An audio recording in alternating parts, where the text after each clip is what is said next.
దాన్ని production server కి move చేస్తారు. ఇట్లా ప్రొడక్షన్ సర్వర్ మూవ్ చేయడం జరుగుతుంది అనమాట. అంటే ప్రొడక్షన్ సర్వర్ అంటే మనకి యాక్సెస్ అంతా కూడా ప్రొడక్షన్ సర్వర్ నుంచి వస్తుంది. నేను మీ అందరికీ కూడా మెయిల్ ఫార్వర్డ్ చేస్తాను. ఏంటి సర్వర్ యాక్సెస్ ఎక్కడి నుంచి వస్తుంది మనకు అంతా కూడా ప్రొడక్షన్ సర్వర్ నుంచి రావడం జరుగుతుందంట. ఇట్లా టోటల్ గా 3 సర్వర్స్ అనేవి ఉంటాయి. మీకు ఇంకోటి ఇంతకు ముందు చైనా వాళ్ళకి కొన్ని సర్వర్ కొన్ని అప్లికేషన్స్ అన్ని కూడా మన ఇండియన్ గవర్నమెంట్ బ్యాన్ చేశారు. ఎందుకంటే మన డేటా అంతా కూడా వాళ్ళ సర్వర్స్ లో స్టోర్ అవుతుంది. మీరు మెయిల్ ఐడి ఇస్తారు, కాంటాక్ట్ నంబర్స్ ఇస్తారు, అవన్నీ ఎక్కడ స్టోర్ అవుతుంది? ఆ చైనాలో ఎక్కడో వాళ్ళ సర్వర్స్ ఉంటాయి. ఇంతకుముందు టిక్ టాక్ ఇవన్నీ బ్యాన్ చేస్తారు కదా, అంటే ఏంటి మన డేటా అంతా కూడా చైనా వాళ్ళ దగ్గర వాళ్ళ సర్వర్స్ లో స్టోర్ అవుతుంది. అది మనకి సెక్యూరిటీ వైజ్ గా ప్రాబ్లం అవ్వచ్చు, అందువల్ల బ్యాన్ చేశారు.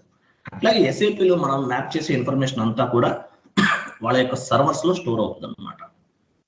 సో ఇంకా SAP లో 3 సర్వర్స్ ఉన్నాయి: development server, quality server and production server. ఈ 3 టైప్